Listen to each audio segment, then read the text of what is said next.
Subscribe now and press the bell icon. Never miss an update.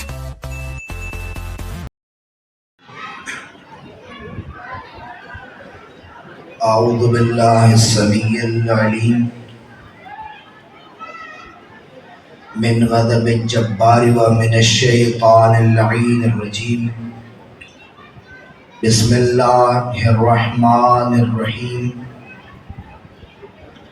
الحمد لله الذي خلق الإنسان وعلمه البيان وشرفه على سائر الحيوان بالنطق والبيان وكرمنا وفضلنا على السابقة بالتصديق والإيمان وهو أحسن الخالقين. والصلاة والسلام والتحية والإكرام على سيد الأنبياء والمرسلين خاتم النبيين ورحمة للعالمين المخاطب بطه وياسين من كان نبيا وآدم بين الماء والطين أبي القاسم محمد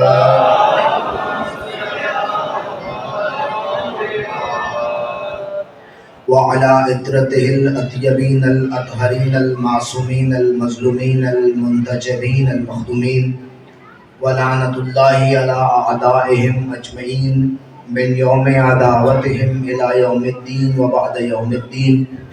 رب اشرح لي صدري ويسر لي أمري واحلل عقدة من لساني يفقهوا قولي.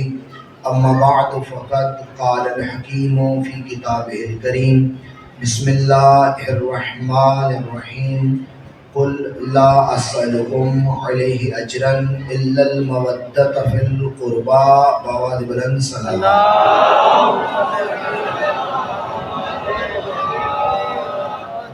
دعا ہے خداوند منان و قدوس آپ کا اس بارگاہ میں آنا قبول و منظور فرمائے. پروردگار عالم صدقہ نبی و آل نبی جو مومنین و مومنات کل تک ہمارے ساتھ اس عزاداری میں شامل تھے آج نہیں ہیں، پروردگار ان کے درجات کو بلند فرمائے.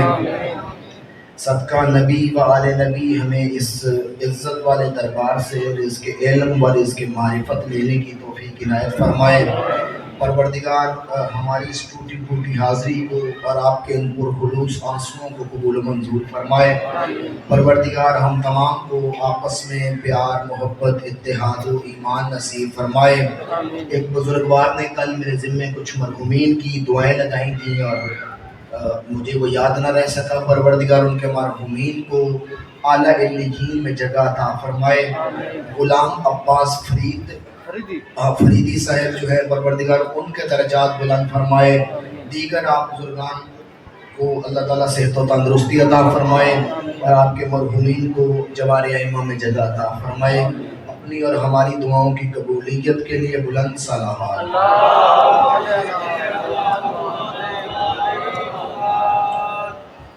عزیزان گرامی و سامعین ذی وقار، عشرہ محرم الحرام اپنی عزت و شان و شوکت کے ساتھ رواں ہیں اور لطف الہی ہے کہ ہمیں اللہ تعالیٰ نے ایک مرتبہ پھر در حسین پہ حاضری کا موقع نصیب فرمایا.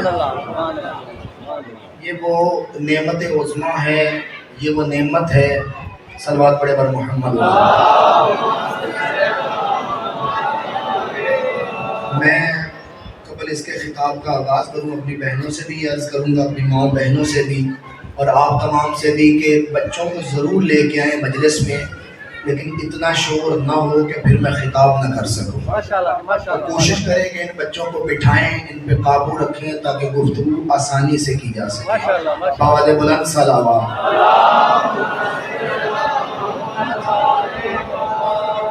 کوئی بڑا وہاں پہ اگر کھڑا ہو سکتا ہے تو ہو جائے تاکہ باقی ڈسٹرب نہ ہو. میں عرض کر رہا تھا کہ اللہ تعالیٰ نے ایک مرتبہ پھر ہمیں در حسین پہ حاضری کی توفیق عنایت فرمائی اور ہم نے اس عزاداری کو منانے کے لیے جس آیت مجیدہ کا انتخاب کیا ہے اسے آیت ولایت، آیت مودت کہا جاتا ہے۔ یعنی وہ آیت جو بتاتی ہے کہ میرے نبی نے مودت مانگی ہے اپنے قربا کے لیے۔ یہ روایت میں پڑھ چکا ہوں اور پھر پڑھ رہا ہوں کہ جب یہ آیت کریمہ نازل ہوئی تو صحابہ کرام میں سے کچھ نے کہا کہ یا رسول اللہ من قرابتک الذین واجبت علینا مودتہم، اے رسول خدا آپ ارشاد فرمائیے کہ آپ کے وہ قرابت دار کون ہیں، آپ کے وہ قریبی کون ہیں کہ جن کی مودت ہم پہ واجب ہے۔ آپ فرمائیے، دیکھیں قرآن کی تفسیر اگر نبی نہ کرے یا نبی والے نہ کرے تو کبھی قرآن کی تفسیر ممکن نہیں کہ ہو سکے۔ باقی ان کے علاوہ جو بھی تفسیر کرے گا وہ اس کی مرضی کی تفسیر ہوگی۔ تو میں نے یہ حدیث پڑھی تھی کہ من قرابتک الذین واجبت علینا مودتہم، جن کی مودت واجب ہے، تو نبی نے فرمایا تھا کہ وہ میرا بھائی علی ہے، میری بیٹی زہرا ہے، اس کے 2 فرزند ہیں اور پھر ان کی نسل ہے۔ اب جو بھی اس آیت کو پڑھتا ہے یا اس حدیث کو پڑھتا ہے تو فوراً اس کے ذہن میں یہ سوال پیدا ہوتا ہے کہ نبی اپنے رشتہ داروں کی مودت مانگ رہا ہے، نبی اپنے رشتہ داروں کی مودت مانگ رہا ہے۔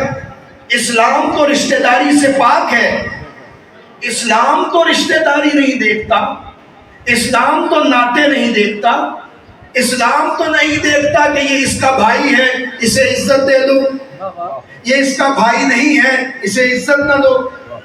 اسلام تو کردار دیکھتا ہے۔ گھبرائے تو نہیں بیٹھے، گفتگو پہ توجہ کریں گے اور گفتگو پر لطف ہو جائے گی کہ اسلام رشتہ داریاں نہیں دیکھتا، اسلام کردار دیکھتا ہے۔ اسلام یہ نہیں دیکھتا کہ یہ نبی کا قریبی ہے تو اسے دے دو، یہ نبی سے تھوڑا دور ہے رشتہ دار نہیں ہے تو اسے نہ دو، یہ ہاشمی ہے اسے عزت عطا ہونی چاہیے، یہ ہاشمی نہیں ہے اسے عزت عطا نہیں ہونی چاہیے۔ اسلام اس کا قائل نہیں ہے، اسلام کردار دیکھتا ہے۔ کردار اچھا نہ ہو، ہاشمی بھی ہو، تو اللہ کہتا ہے تبت یدا ابی لہب و تب۔ کردار اچھا نہ ہو، ہاشمی بھی ہو، اچھے نسب والا بھی ہو، پھر بھی اللہ کہتا ہے تبت یدا ابی لہب و تب۔ اور کردار اچھا ہو، بندہ فارس سے بھی آیا ہو، تب بھی نبی کہتا ہے السلمان منا علی البیت، سلمان تمہارا نہیں سلمان ہمارا ہے۔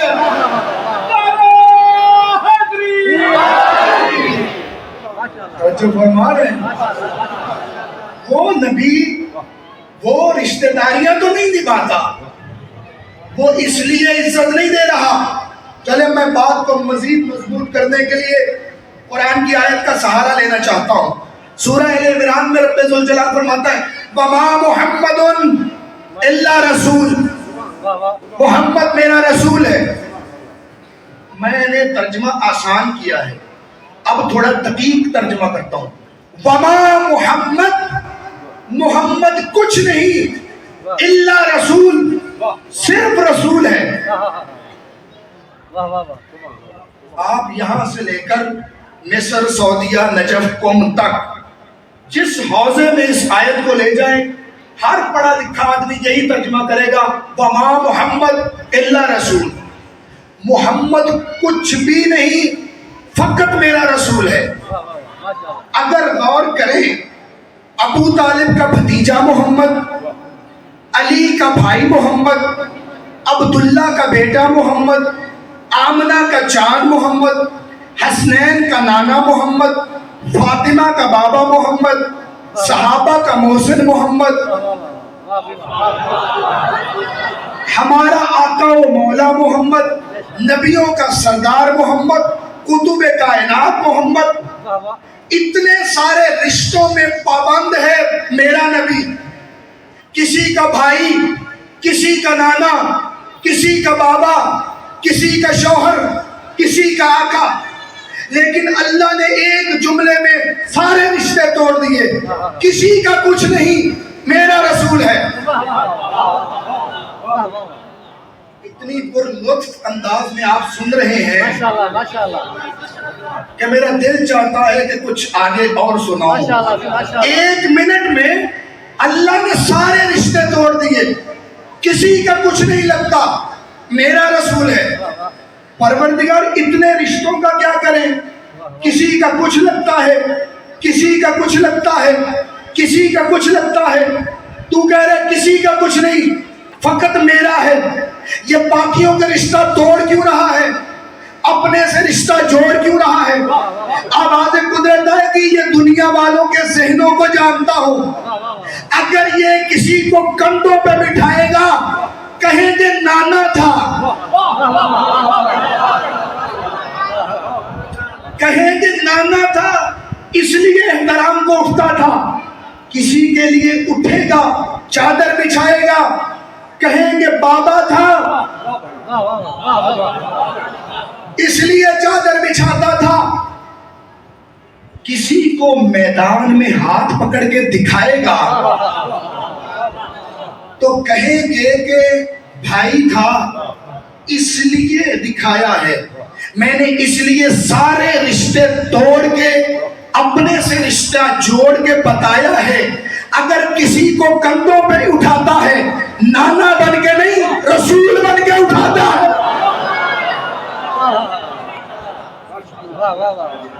محمد نانا بن کے نہیں اٹھاتا، رسول بن کے اٹھاتا ہے. اگر کسی کے لیے چادر بچھاتا ہے بابا بن کے نہیں بچھاتا، رسول بن کے. کبھی خطیب کا امتحان نہ لیا کرو، دھیرے دھیرے بولتے آیا کرو تاکہ بہتر خدمت کر سکوں.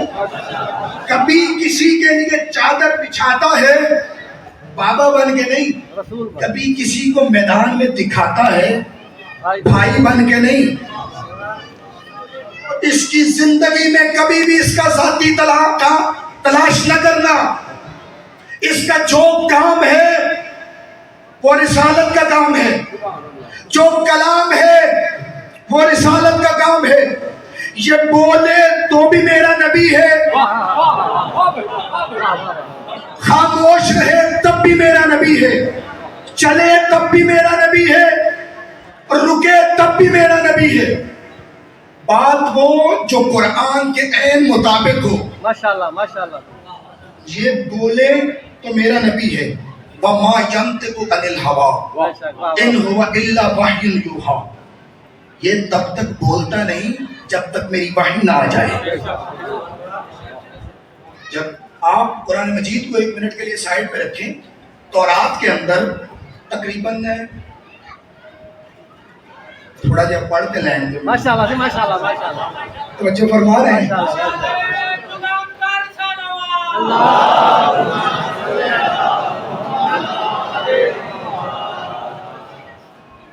قرآن مجید کو ایک دفعہ سائڈ پہ رکھیں.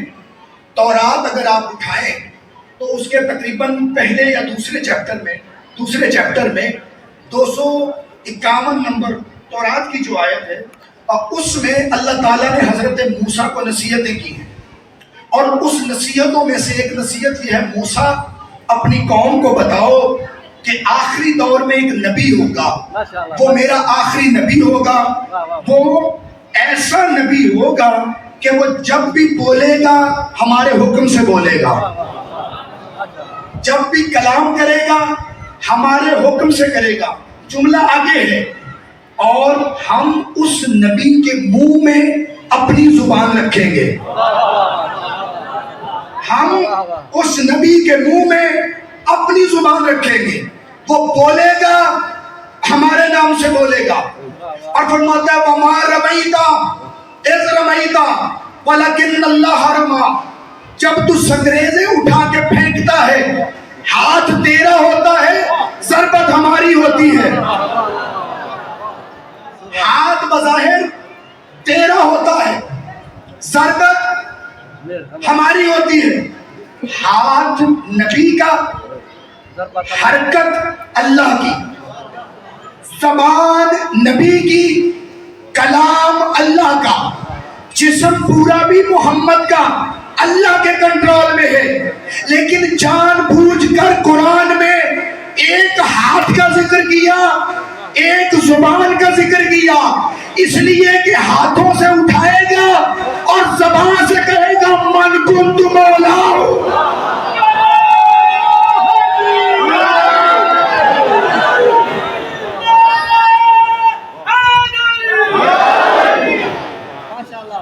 توجہ فرما رہے ہیں، زبان سے بولے گا من کنت مولا فہذا علی مولا، گھبرائے نہیں، بیٹھے تو زحمت دے سکتا ہوں۔ اور آپ سے بیدار مجمع مجھے کہاں ملے گا کہ میرے نبی کی اطاعت کا نام اطاعت خدا ہے۔ قرآن کہتا ہے من یطع الرسول فقد اطاع اللہ، جس نے رسول کی اطاعت کی، رسول کی بات مانی، اس نے اللہ کی بات مانی۔ جس نے رسول کی بات نہ مانی اس کا اللہ سے تعلق ہی کوئی نہیں۔ بخاری میں اور مشکات میں یہ روایت موجود ہے کہ ایک صحابی مسجد میں نماز پڑھ رہے تھے، ایک صحابی مسجد میں نماز ادا کر، رسول پاک ان کے قریب سے گزرے، گزر کے کچھ آگے گئے تو رسول اللہ نے انہیں آواز دی، وہ نماز پڑھتے رہے۔ رسول پاک نے پھر آواز دی، وہ پھر نماز پڑھتے رہے، پھر آواز دی، وہ نماز پڑھتے رہے۔ نماز ختم کی، دوڑتے ہوئے آئے، یا رسول اللہ آپ نے بلایا تھا؟ کہا میں نے تو 3 دفعہ بلایا تھا۔ اب آ رہے ہیں، یا رسول اللہ میں نماز پڑھ رہا تھا۔ کہا اس نماز کا کوئی فائدہ نہیں جو مجھے چھوڑ کے پڑھی جائے۔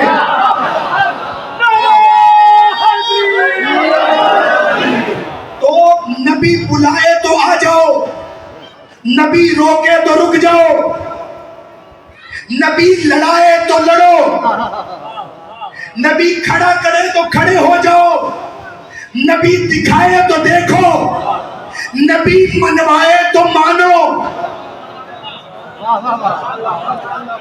نبی کی اطاعت اول، نبی رشتہ داریاں نہیں نبھاتا۔ ابن ابی حدید معتزلی نے جب یہ آیت ذکر کی اور روایت ذکر کی تو وہاں خوبصورت کلام کیا، کہا انہو من انکر امامت علی او انکر صحتہا او لزومہا فہو عند اصحابنا مخلد فی النار لا ینفعہ صوم ولا صلاۃ۔ ابن ابی حدید کہتا ہے کہ علی کی ولایت ہم سنیوں کے نزدیک، توجہ رکھیے گا، جو بھی ہم سنیوں کے نزدیک علی کی امامت کا انکار کرے یا علی کی امامت کے صحیح ہونے کا انکار کرے یا علی کی ولایت کا انکار کرے، ہم سنیوں کے نزدیک وہ کچھ اور ہو یا نہ ہو پکا جہنمی ضرور ہے، مخلد فی النار، اور اکیلا جہنمی نہیں، لا ینفعہ صوم ولا صلاۃ، ایسا جہنمی ہے کہ اگر علی کی محبت اس کے دل میں نہ ہو نہ اس کو نماز فائدہ دے گی نہ اس کو کوئی روزہ فائدہ دے گا۔ کیوں؟ کہتا ہے اس لیے کہ علی کو علی تھوڑی منوا رہے ہیں، علی کو علی تھوڑی نہ منوا رہے ہیں، اس لیے کہ علی کا انکار نہیں، نبی کا انکار ہے۔ اور میرے نبی نے کہا اے مسلمانوں یاد رکھنا، تم میں سے جو بھی چاہتا ہے کہ اللہ کی رسی کو تھام لے، تم میں جو بھی چاہتا ہے کہ اللہ سے اس کا تعلق مضبوط ہو جائے، اور تم میں جو بھی چاہتا ہے کہ وہ کشتی نوح پہ سوار ہو جائے، وہ اور کچھ نہ کرے، صرف میرے بھائی کو اپنا مولا مان لے، اور کچھ نہ کرے، میرے بھائی کو اپنا مولا مان لے۔ اور میں گارنٹی دیتا ہوں کہ جس کے دل میں میرے بھائی کی محبت آتی ہے آ جائے ایک بار پھر جاتی نہیں ہے. ایک مرتبہ دل میں محبت علی آ جائے. علی خود نہج بلاغہ میں فرماتے ہیں کہ اگر میں منافق کو پوری کائنات دے کر کہوں کہ مجھ سے محبت کر وہ محبت نہیں کرے گا, اور مومن کی گردن پہ تلوار رکھ کے کہوں مجھ سے نفرت کر وہ نفرت نہیں کرے گا, کیونکہ میرے نبی نے یہ فرما دیا تھا. علی فرماتے ہیں کیونکہ مجھے رسول اللہ نے فرمایا تھا کہ اے علی منافق تجھ سے محبت نہیں کر سکتا, مومن تجھ سے نفرت نہیں کر سکتا. وہ شیعہ کیسا جو دلیل نہ دے. ایک بندہ چھٹے آقا کے پاس آیا, آ کے کہنے لگا مولا دعا کریں حالات بہتر ہو جائیں. امام نے فرمایا کیوں, کیا ہوا ہے حالات کو؟ مولا صبح کی ہوتی ہے شام کی نہیں ہوتی, آج کی ہے تو کل کی نہیں ہے. آپ دعا فرمائیں کہ غربت دور ہو جائے حالات بہتر ہو جائیں. امام نے ذرا تجسس سے اس کی طرف دیکھا, فرمانے لگے اتنا قیمتی ہیرا تیرے پاس ہے اب بھی کہتا ہے میں غریب ہوں, تجھ سے بڑا تو امیر ہی کوئی نہیں. اس نے کہا مولا آپ نے فرمایا ہے بالکل برحق فرمایا ہے, لیکن مجھے سمجھ ککھ نہیں آئی. ایمان ہے میرا کیونکہ آپ سے سن رہا ہوں, لیکن سمجھ مجھے کچھ نہیں آئی. امام فرمانے لگے مجھے ایک بات بتا, اگر کوئی پوری کائنات کے خزانے تیرے قدموں میں رکھ کے کہے ہم اہل بیت سے نفرت کر, تو کرے گا؟ ہم اہل بیت سے نفرت کر تو کرے گا؟ اس نے کہا مولا یہ کائنات میں ٹھوکر میں دول دوں گا, آپ سے نفرت کا میں سوچ بھی نہیں سکتا. کہ یہی تو میں نے کہا ہے کہ عشق علی کا ہیرا تیرے پاس ہے اب بھی کہتا ہے میں غریب ہوں.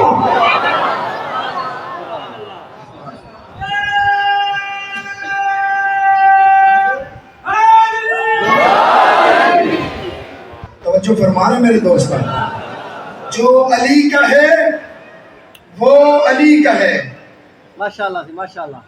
جو علی کا ہے وہ پھر بس علی کا ہے. تیرے علی پہ تم آ جاؤ علی تمہیں کہیں جانے نہیں دے گے. ایک عورت کا نام تاریخ نے لکھا, العقد الفرید میں یہ روایت دیکھنا کہ ایک عورت کا نام ہے دار میہ خطی. ماشاءاللہ ماشاءاللہ. علی کی بہت بڑی شیعہ عورت ہے, علی کی بہت بڑی شیعہ, علی کی بہت بڑی چاہنے والی, علی کی بہت بڑی عاشقہ. یہ جا رہی تھی حج پہ, اور اس کے قریب والے قافلے میں ایک ظالم حکمران بھی جا رہا تھا. ماشاءاللہ ماشاءاللہ. توجہ فرمائیے, ایک عورت بھی جا رہی ہے, ایک ظالم حکمران بھی جا رہا ہے. اس ظالم حکمران کو آپ جانتے ہیں, تاریخ میں دیکھیے گا, وہ حکمران بھی جا رہا ہے.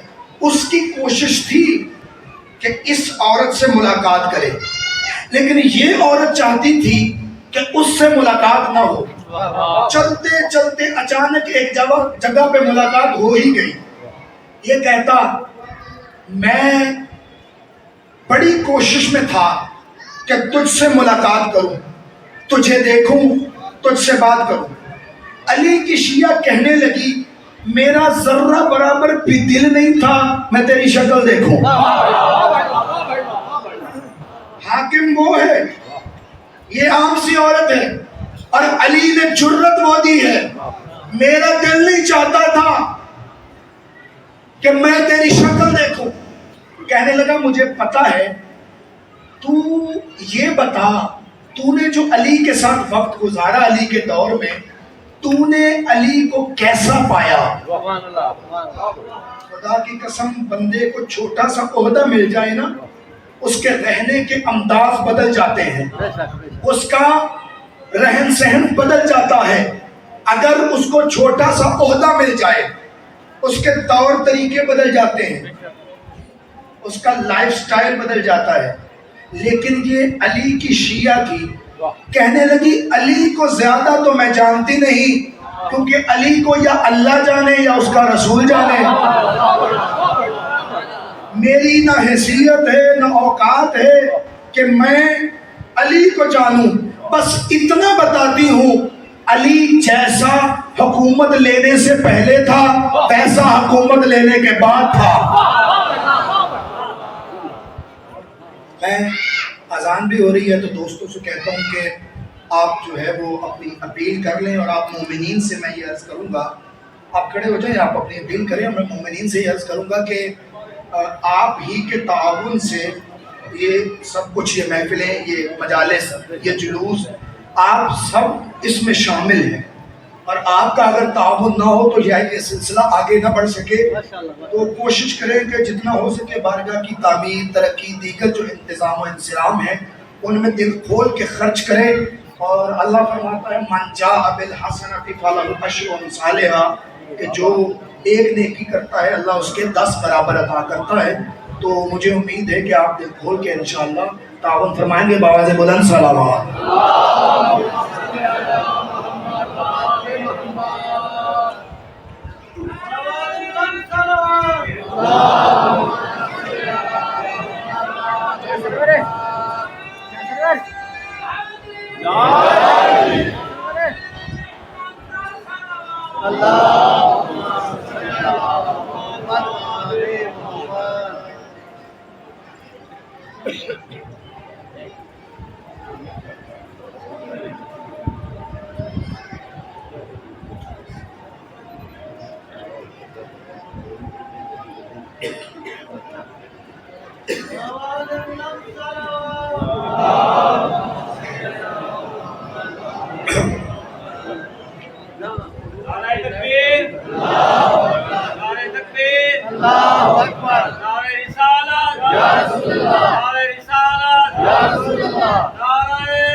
علی کی شیعہ کہتی ہے میرا تو ذرہ برابر دل نہ تھا کہ میں تجھے دیکھوں, بتا علی کو کیسے پایا. تو جیسا علی حکومت لینے سے پہلے تھا ویسا علی حکومت لینے کے بعد تھا. یہ دنیا کی رنگینی علی پہ اثر نہ کر سکی. اور علی یہ ارشاد فرمایا کرتے تھے کہ یاد رکھو یہ میرے کندھوں پہ وہی عبا ہے کہ جو علی مدینے سے لایا تھا. تمہارا بیت المال جیسے کل محفوظ تھا. میں لوگوں کو کہتا ہوں جی فلاں کا طرز حکمرانی پاکستان میں ہونا چاہیے, فلاں کا ہونا چاہیے. پاکستان تب ترقی کرے گا جب علی کا طرز حکمرانی ہوگا, جب عدالت علی کا نفاذ ہوگا, کہ دنیا مان گئی کہ جیسا علی عادل تھا ویسا کوئی ہو نہیں سکتا اور ممکن نہیں ہے. علی کی عدالت پہ بات آئی تو ایک جملہ کہہ کے واپس موضوع کو لوں کہ علی اگر کسی ملک میں جنگ لگ جائے نا خدا نہ خواستہ, سب سے پہلے جو چیز ڈیمیج ہوتی ہے وہ معیشت ہے. معیشت تباہ ہو جاتی ہے, رابطے منقطع ہو جاتے ہیں, ملک ڈیفالٹ کر جاتا ہے. سب سے پہلا کام یہ ہوتا ہے, بندے بعد میں مرتے ہیں, ملک ڈیفالٹ پہلے ہوتا ہے, بھوک پہلے آ جاتی ہے. علی نے 4.5 سال جنگوں میں گزارے ہیں, پھر بھی علی کہتا تھا کوفے والوں بتاؤ کوئی بھوکا تو نہیں سویا,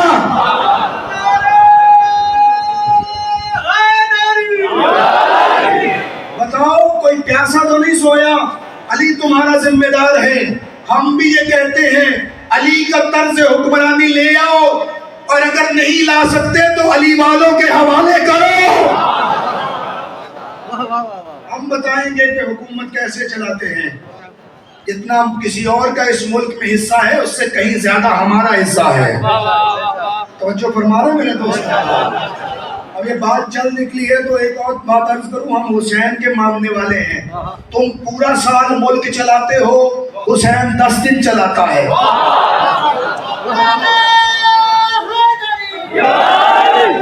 پورا سال ملک چلاتے ہو, اگر ایک دن کے لیے ملک کی جو معیشت ہے اس کا پہیہ روک دیا جائے تو اربوں کا نقصان ہوتا ہے۔ حسین 10 دن ملک کی نبض پہ ہاتھ رکھتا ہے، ملک نیچے کی بجائے اوپر کو آتا ہے۔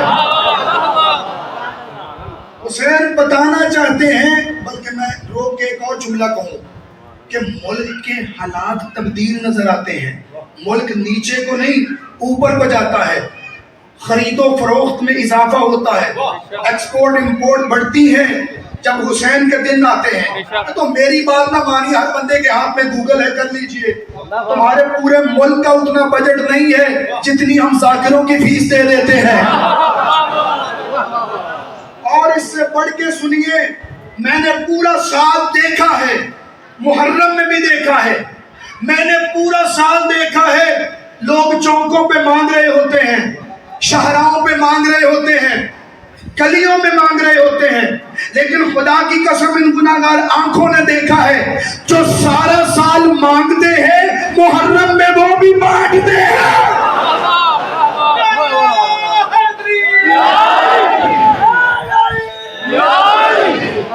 جو فرما رہے ہیں بات ہو رہی تھی، حیدر کرار کی شیعہ کہتی ہے کہ جیسا علی حکومت ملنے سے پہلے تھا ویسا علی حکومت ملنے کے بعد تھا، دنیا علی پہ اثر انداز نہ ہو سکی۔ اب وہ سمجھ گیا، کہنے لگا اچھا ان باتوں کو چھوڑ، اگر تجھے کوئی تحفہ دوں تو تو رکھ لے گی؟ یہ ہماری فقہ کا مسئلہ ہے کہ اگر کوئی ظالم حکمران آپ کو تحفہ دے، کیونکہ آپ کے پیسے ہی تو اس نے چرائے ہیں، تو وہ آپ لے سکتے ہیں، جوائز الظالمین آپ لے سکتے ہیں۔ جب تحفہ دے تو تو رکھ لے گی؟ اس نے کہا تحفہ تو رکھ لوں گی، تحفہ لینے کے بعد بھی تو رہے گا، علی علی رہے گا،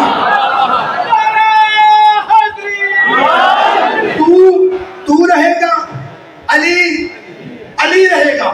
اس نے اس دور کی سب سے مہنگی سواری، سرخ بالوں والے یمنی اونٹ اسے دے دیے، 200 سرخ اونٹ۔ آج کے دور کی مجھے نہیں پتا سب سے مہنگی گاڑی کون سی ہے، اس حساب سے سب سے مہنگی سواری 200 اونٹ اسے دے دیے۔ اس نے اونٹوں کی لگام پکڑی، اپنے ساتھیوں کو دی۔ اب یہ اس نے پینترا بدل کے کہنے لگا میں نے 200 اونٹ دیے ہیں۔ میں کہتا ہوں پوری مجلس ضائع ہو جائے، جملہ ضائع نہ ہو۔ میں نے 200 اونٹ دیے ہیں، اگر علی ہوتے تو یہ دیتے؟ میں نے 200 اونٹ دیے ہیں، اگر علی ہوتے تو اتنا دیتے؟ مومنہ کہتی ہے علی ہوتے تو ایک پیسہ بھی نہ دیتے۔ بڑا خوش ہوا، میری تعریف ہو رہی ہے، میں نے 200 اونٹ دیے، علی ہوتے تو پیسہ بھی نہ دیتے۔ مومنہ پلٹ کے کہتی خوش ہونے کی ضرورت نہیں، علی ہوتے تو پیسہ بھی نہ دیتے، اس لیے کہ علی بیت المال کو حقداروں کے لیے رکھتے تھے، بندے خریدنے کے لیے نہیں رکھتے۔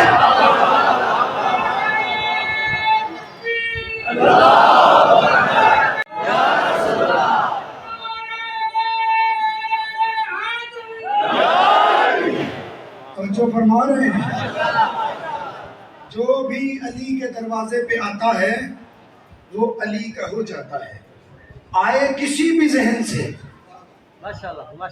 جاتا ویسے ہے جیسے علی چاہتے ہیں۔ گھبرائے نہیں، بیٹھے تو بات کو آگے بڑھاؤں۔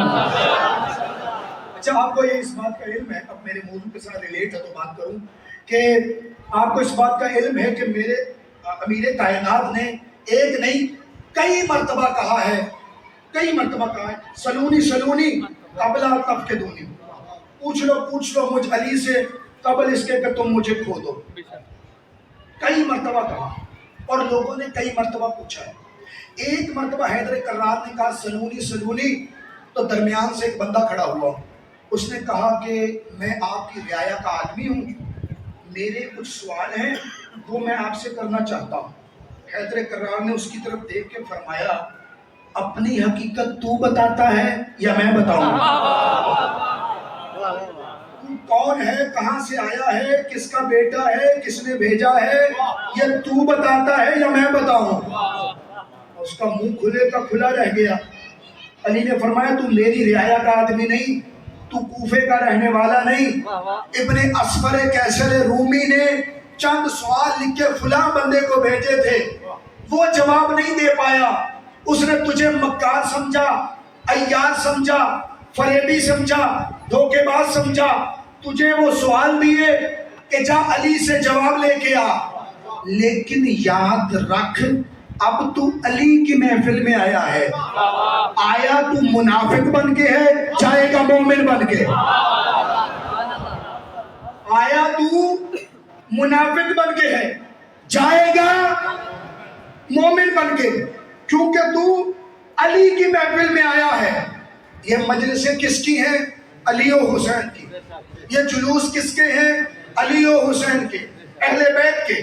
علی فرما رہے میری محفل میں آیا ہے, آیا منافق بن کے ہے, جائے گا مومن بن کے.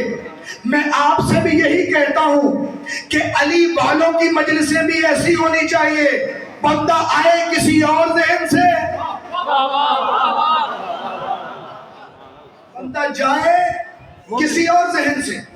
مولا نے فرمایا کہ میں تو علی ابن ابی طالب ہوں, مجھے چھوڑ میرا حسن بھی موجود ہے, میرا حسین بھی موجود ہے. اب تھک گئے ہو تو چھوڑ دے. میرا حسن بھی ہے, میرا حسین بھی ہے, چاہے تو حسن سے پوچھ, چاہے تو حسین سے پوچھ. اس نے کہا کہ میں آپ کے بڑے شہزادے سے پوچھنا چاہتا ہوں. مولا مجتبی آگے بڑھے, آپ میرے سوالوں کے جواب دیں گے؟ بابا نے حکم دیا ہے, میں کون ہوتا ہوں انکار کرنے والا, لیکن میں تھوڑی سی ترمیم کرنا چاہتا ہوں. بابا نے کہا ہے سوالوں کے جواب دے, میں تجھے کہتا ہوں تو سوال بھی نہ بتا.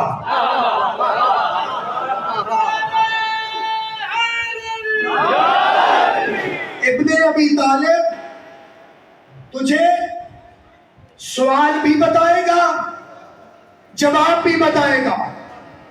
علی کا لاڈلا تیرے ذہن کو جانتا ہے. تبھی تو کسی شاعر نے قلم اٹھا کے کہا نا, شریعتوں کا مکمل نصاب لیتا جا. شریعت کا نہیں, شریعتوں کا مکمل نصاب لیتا جا. ضعیف بن کے آیا ہے, شباب لیتا جا. ضعیف یعنی بوڑھا, شباب یعنی جوانی. مولا نے کیا کہا تھا؟ مولا نے کہا تھا منافق بن کے آیا ہے, مومن بن کے جائے گا. شاعر کہہ رہے ضعیف بن کے آیا ہے, شباب لیتا جا. شاعر سمجھانا یہ چاہتا ہے کہ عشق علی سے بڑی جوانی کوئی نہیں ہوتی, بغض علی سے بڑا بڑھاپا کوئی نہیں ہوتا.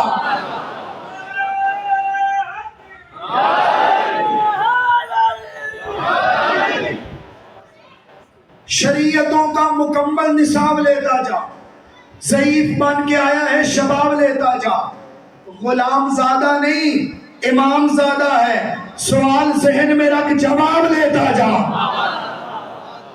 اس نے پہلا سوال عورتوں کے متعلق کیا, مولا نے اس کا جواب دیا. دوسرا سوال مولا نے کہا تیرا یہ ہے کہ حق اور باطل میں فرق کتنا ہے. تیسرا سوال یہ ہے کہ زمین اور آسمان میں فاصلہ کتنا ہے. چوتھا سوال یہ ہے کہ مشرق اور مغرب کا سفر کتنا ہے. پانچواں سوال یہ ہے وہ کون سی 10 چیزیں ہیں جو ہر چیز دوسری چیز پہ غالب ہے. مولا نے فرمایا حق اور باطل میں 4 انگلیوں کا فرق ہے. جو کانوں سے سنو وہ باطل ہوتا ہے, جو آنکھوں سے دیکھو وہ حق ہوتا ہے. جواب کہاں جانے تھے آپ کو پتا ہے. مولا نے اپنی خلافت پہ مہر لگا دی ہے. کانوں سے سنو تو باطل, آنکھوں سے دیکھو تو حق. او فلاں ابن فلاں, ایک دین تیرے پاس ہے, ایک دین میرے پاس ہے. فرق یہ ہے تیرے پاس جو دین ہے تو نے کانوں سے سنا ہے, جو میرے پاس دین ہے میں نے وہی کو اترتے آنکھوں سے دیکھا.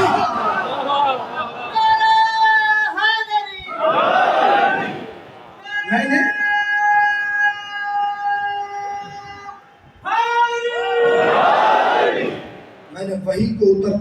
سے دیکھا ہے، اور زمین اور آسمان کے درمیان مظلوم کی ایک فریاد کا فاصلہ ہے۔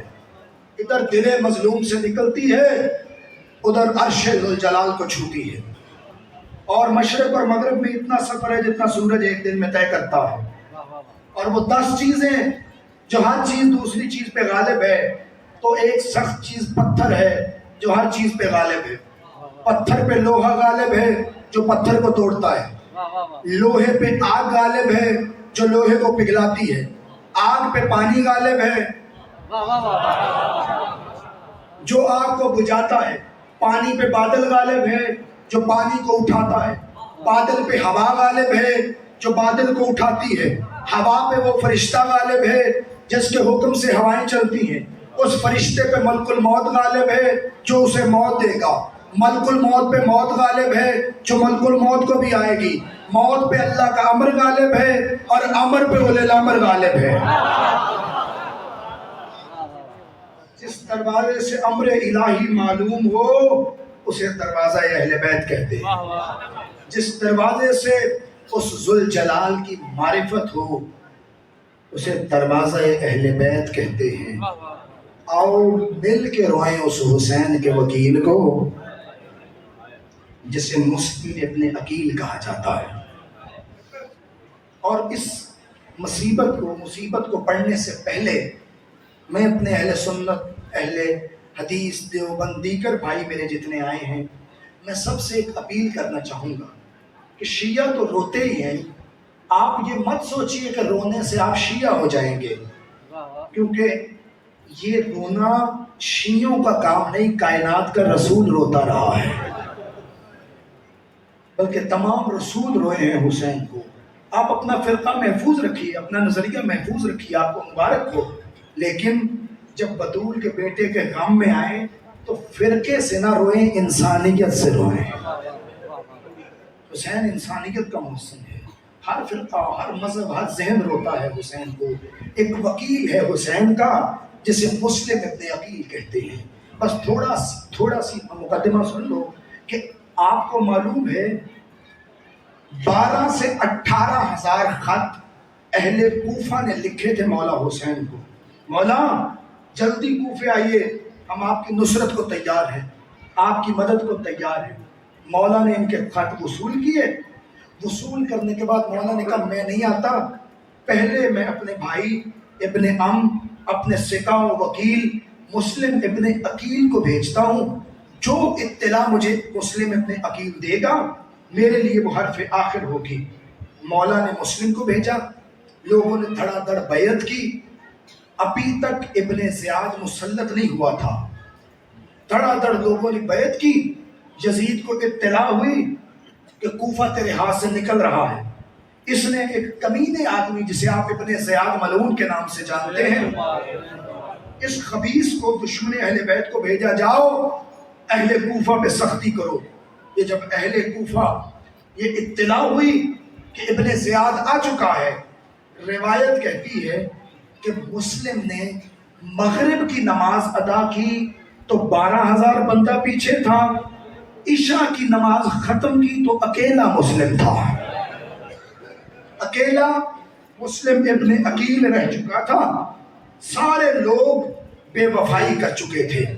اب عقیل کا بیٹا باہر نکلا تنہا، کوفے کی گلیوں میں کبھی ادھر جاتے ہیں کبھی ادھر جاتے ہیں، ہر طرف فوج کا پہرا ہے، چلتے چلتے تھک ہار کے ایک گھر کے سامنے مسلم ٹیک لگا کے بیٹھے، ادھر گھر کا دروازہ کھلا تو ایک عورت کا نام لکھا ہے تاریخ نے توعا، یہ مومنہ تھی، یہ اپنے ملعون بیٹے بلال کو دیکھ رہی تھی کہ کب وہ میرا بیٹا آئے اور میں دروازے کو تالا لگاؤں۔